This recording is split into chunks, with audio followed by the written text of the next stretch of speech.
to have children. You married and you had Married. 5 children. Can you tell me a little bit Well, about actually your first 7. marriage? Actually 7. 5 natural children and 2 stepsons. And 6 teenagers at once. But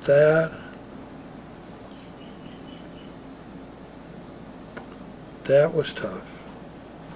And it created a situation where Malia and I had to circle the wagons back to back and trust each other as covering each other's back. And because everybody was trying to, I mean, it was like, you see the Republicans and Democrats, they try to get these wedge issues and drive them, you know. And well, the kids could do the wedge issues. They had the killer instincts, you know, and it was like you had to follow, like Timmy Stephanie Johnson's youngest natural child. You had to follow her from when she wanted something and tried to get it, and then she would go with her story to the, well, Dad said, oh, it's okay to do this, and that you had to follow her right back and check it out and everything like that and triangulate it. And everybody was a player. And they were, if they wanted something, they were really resourceful about trying to get what they wanted, you know. And but the biggest problem probably was you don't always know what you want. You think you know what you want, but what you want is to fail. But you don't think that. You think what you're doing is everybody's going to be proud of you being successful. But you don't want to really be successful. But you're angry and you want to be destructive. So you create this whole scenario that you work real hard to be successful, but you really are not. You really want to fail. And then when you fail, you say, no, that's not what I wanted to happen, when it is in turn what you wanted to happen.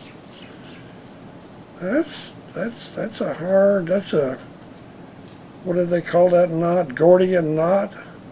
I mean, that just like, people's lives are Gordian knots. That they say is what they want to do is not what they really want to do, and they want to do this and they don't want to do that, and straight talk. I mean, how do you get people to talk to you turkey with you? I mean, it's like they think you're some kind of monster, that you really want to know what I feel? You really want to know what my attitudes are? When people say that, they don't really want to know that. They want you to agree with you. They want you to agree with them. But you don't want to agree with them. But you don't want to not agree with them because they are not going to, it's not going to be a happy thing. How do you talk turkey and not have people take it personal? I mean, you're a writer. When you write something, and I'm a writer, okay, you write something and you want somebody to read it and really tell you what they think. Well, that'll end a relationship. You give something to somebody and say, hey, I want you to really tell me what you think, and they tell you what you think, and it ain't what you want to get.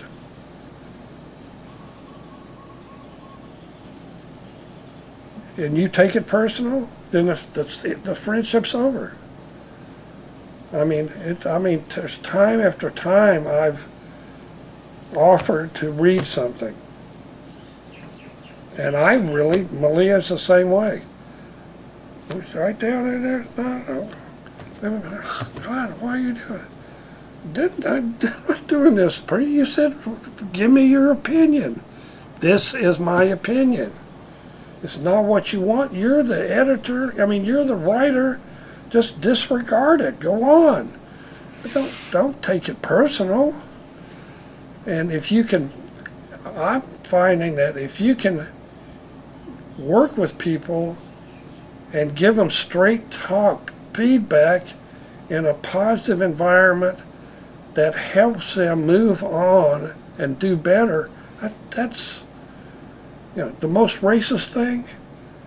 Don't ever critique honestly some ethnic group's writing.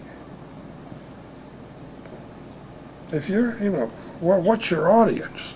Is your friends out on the street? You're trying to do standard English. They trying to do pidgin. Know better. Don't give me the stink eye. I mean, they know that. Now you trying to watch for a standard English deal that might be published in a paper or something. Well, that's not going to work unless that's your gig, being pigeon talk. And they take their stuff too personal.